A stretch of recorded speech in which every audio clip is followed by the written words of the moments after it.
Deadline खत्म हो गई है, लेकिन सीमा हैदर पाकिस्तान क्यों नहीं गई?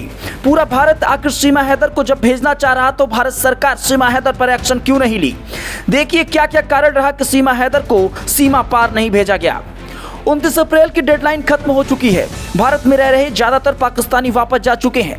पहले 4 दिनों में इसी अटारी बॉर्डर से लेकर 537 पाकिस्तानी वापस जा चुके हैं और इनमें नई दिल्ली में मौजूद पाकिस्तानी दूतावास की 9 डिप्लोमेट्स और अधिकारी भी शामिल हैं। बहुत से पाकिस्तानी अटारी बॉर्डर के अलावा एयरपोर्ट के रास्ते भी भारत छोड़ चुके हैं।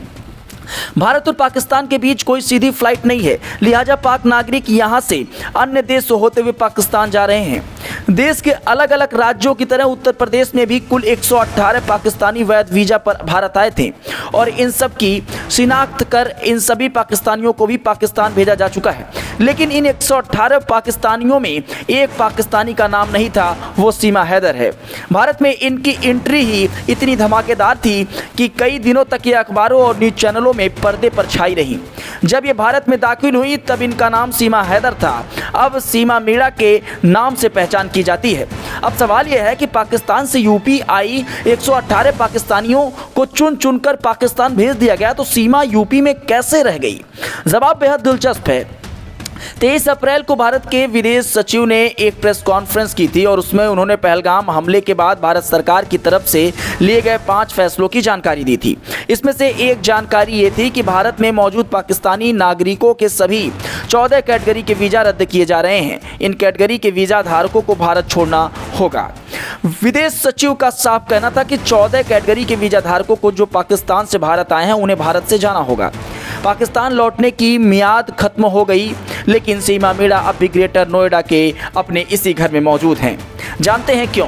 क्योंकि सीमा मीणा पर रद्द किए गए 14 कैटेगरी के वीज़ा का आदेश लागू नहीं होता है। इसलिए लागू नहीं होता है क्योंकि सीमा बगैर वीज़ा के ही भारत में दाखिल हुई थी, यानी उन्होंने अवैध रूप से सरहद पार की थी।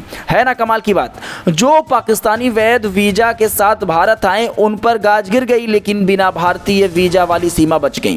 कहते हैं कि कई बार बुरे काम भी अच्छा कर जाते हैं। अवैध रूप से भारत में दाखिल होने की वजह से सीमा का केस यूपी की अदालत में है। अब जब तक अदालत फैसला नहीं देती थी, सीमा यहीं रहेंगी। सीमा का एक मामला राष्ट्रपति भवन में भी है, जो भारतीय नागरिकता का है। उसको भारतीय नागरिकता दिए जाने की मांग को लेकर वो राष्ट्रपति भवन में उस पर कोई फैसला अभी तक आया नहीं है। भारतीय नागरिकता दिए जाने की सीमा की ये अर्जी पहलगाम हमले से बहुत पहले की थी। जब तक राष्ट्रपति भवन से ये फैसला नहीं आ जाता सीमा को, तब तक भारत में पाकिस्तान नहीं भेजा जा सकता। इस बीच पहलगाम हमले में जब भारत से पाकिस्तानियों को निकाले जाने की खबर आई तो सीमा ने एक वीडियो जारी कर यूपी के मुख्यमंत्री और देश के प्रधानमंत्री से अपील की कि उसे पाकिस्तान ना भेजा जाए, क्योंकि अब वो भारत की बहू है। सीमा मई 2023 में नेपाल के रास्ते भारत में दाखिल हुई थी।